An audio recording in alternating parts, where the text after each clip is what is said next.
Hello guys, welcome to cricket தகவல்கள். இந்திய versus England மூன்றாவது ஒருநாள் போட்டியில் இந்திய அணி 142 ரன்கள் வித்தியாசத்தில் வெற்றி பெற்று தொடரையும் வின் பண்ணியிருக்காங்க. கிட்டத்தட்ட 3-0 வயதில் ஒயிட் வாஷ் பண்ணியிருக்காங்க இங்கிலாந்து அணியை. இதை யாருமே எதிர்பார்க்கல. ரோஹித் சர்மா தலைமையில் இந்திய அணி இந்த தொடரை வின் பண்ணியிருக்காங்க. 2025 முதல் தொடர் வெற்றி. அது மட்டும் இல்லாமல் இதுக்கு முன்னாடி பார்த்தீங்கன்னா ஓடிஐ தொடரில் பார்த்தீங்கன்னா நிறைய இழப்புகளை சந்தித்து வந்த இந்திய அணிக்கு இது ஒரு ஆறுதலாக இருக்கிறது.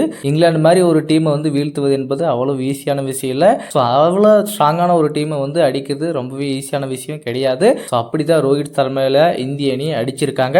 ஸோ அடுத்து சாம்பியன்ஸ் ட்ரோஃபி வரப்போகுது. அதுக்கு முன்னாடி இந்திய அணியின் பலம் மிக உயர்ந்தமாக இருந்திருக்கு, செம்மையாக இருந்திருக்கு. நல்ல பர்ஃபார்மன்ஸ் கொடுத்துருக்காங்க எல்லாருமே. ஸோ இந்திய அணியின் இந்த ஸ்குவாட் செம்மையாக இருக்குங்க. ஸோ இது அசைக்கவே முடியாத ஒரு டீமாக இருக்குது. பவுலிங் லைனில் மட்டும் கொஞ்சம் ஸ்ட்ராங்கான ஒரு இதை நம்ம கிரியேட் பண்ணிட்டோம் அப்படின்னா நமக்கு எந்த பிரச்சனையுமே கிடையாது. பவுலிங் யூனிட்டில் மட்டும்தான் கொஞ்சம் வீக்காக இருக்கிற மாதிரி ஒரு ஃபீலாக இருக்குது. ஸோ ஏற்கனவே பும்ரா அவர்கள் வெளியே போயிட்டாரு. ஸோ அவரை ரீப்ளேஸ் பண்ணிட்டு விதமாக ஹர்ஷித் ராணா உள்ளே கொண்டு வந்திருக்காங்க. பட் எந்த அளவுக்கு இது ஒர்த்து அப்படின்றது நமக்கு தெரியல.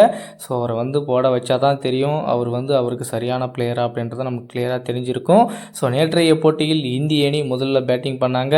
ஸோ இங்கிலாந்து டாஸ் வின் பண்ணி நாங்கள் பவுல் பண்ணுறோம் அப்படின்னு சொல்லிட்டு இந்திய அணியை பேட்டிங் பண்ண சொன்னாங்க. ரோஹித் சர்மா ஸ்டார்டிங்கில் அவுட் ஆனார். அதுக்கப்புறம் நம்ம விராட் கோலியும் சுப்மன் கிலும் சேர்த்து இந்திய அணியை சரிவிலிருந்து மீட்டு 122 ரன் பக்கம் எடுத்துகிட்டு போனாங்க.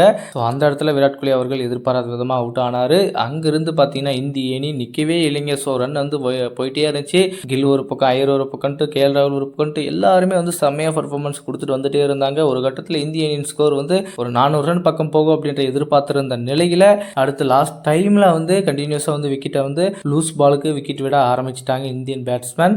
ஸோ அங்கே இருந்து தான் ஸ்கோர் கம்மியானதுக்கு ஒரு ரீசனாக இருக்குது. அப்படி இல்லை அப்படின்னா கண்டிப்பாக இந்திய அணியின் ஸ்கோர் 400 ரனுக்கு மேலே போயிருக்கும். ஸோ நேற்றைய போட்டியில் அப்படி தான் நடந்திருக்கு.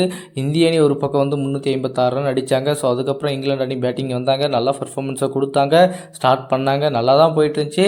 ஒரு கட்டத்தில் பார்த்தீங்கன்னா தடுமாறி சடனாக விக்கெட் வேக வேகமாக விழ ஆரம்பிச்சது. ஸோ எல்லா பவுலர்ஸுமே அருமையாக போட்டாங்க, எல்லாருமே விக்கெட் எடுத்தாங்க.